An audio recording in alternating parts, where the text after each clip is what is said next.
একদম ঝরঝরে চিনের পোলাও তৈরির এই তিনটে টিপস জানা থাকলে চিনের পোলাও তৈরি করতে আর কারোর কোনো অসুবিধা হবে না। চিনের পোলাও একটুও জড়িয়ে যাবে না, একদম ঝরঝরে হবে আর সেরা সেরা হবে। আর এই চিনের পোলাওটা আমি সম্পূর্ণ নিরামিষে পেঁয়াজ ছাড়া বানিয়ে দেখাবো।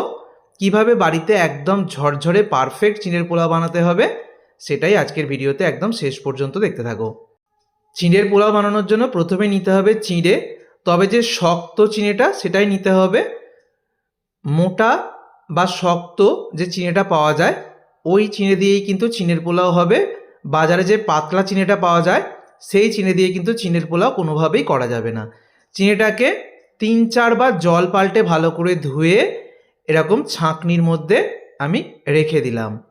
এবারে দেখো এর মধ্যে আমি হলুদের গুঁড়ো, 1 চামচ ভর্তি ভর্তি চিনি, স্বাদ মতো লবণ আর দিয়ে দেব সামান্য একটু ঘি। ঘিটাকে একটু গরম করে দিয়ে দিচ্ছি। এই চিনিটা দিলে আর গরম ঘি দেওয়ার কারণে, হলুদ দেওয়ার কারণে চিনের পোলাওয়ের কালারটা খুব সুন্দর আসবে।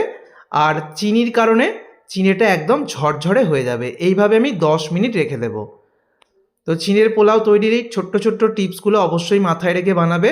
এবার কড়াইতে আমি 2 রকম দিচ্ছি, সাদা তেল এবং ঘি। তোমরা যে কোনো এক রকম দিয়েও বানাতে পারবে, কোনো অসুবিধা নেই। ঘিটা গলে গেলে 1 মুঠো কিশমিশ আর কাজু বাদাম দিয়ে প্রথমে কাজু কিশমিশটাকে ভেজে তুলে নেব। আবারও বলছি, পাতলা চিঁড়ে দিয়ে ভুল করেও কিন্তু চিঁড়ের পোলাও করতে যাবে না, একদমই ঝরঝরে হবে না। মোটা চিঁড়েটা 3-4 বার জল পাল্টে ধুয়ে নিলে তাতেও ভেঙে যাবার কোনো ভয় থাকে না।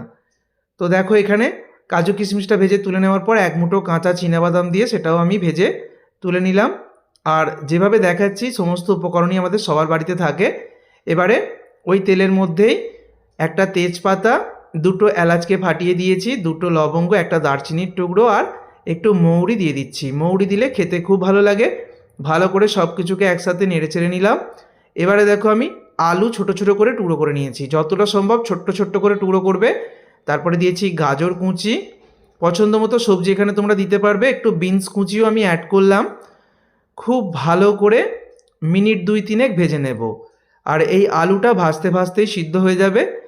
একটু গ্রেট করা আদা দিয়ে দিলাম, আদার কুচিও দেওয়া যায়। ক্যাপসিকাম কুচি অ্যাড করলাম। যেহেতু এখানে কোনো পেঁয়াজের ব্যবহার আমি করছি না, তাই আমি ক্যাপসিকাম ব্যবহার করেছি। তোমরা পেঁয়াজটা দিয়েও কিন্তু করতে পারবে। মটরশুঁটি দিয়ে দিয়েছি, তারপরে আবারও ভেজে নেব। ভাজার সময় কিন্তু গ্যাসের ফ্লেমটাকে মিডিয়াম টু হাই ফ্লেমে রেখে ভাজবে। ঝাল বুঝে কাঁচা লঙ্কার কুচি অ্যাড করে দিলাম।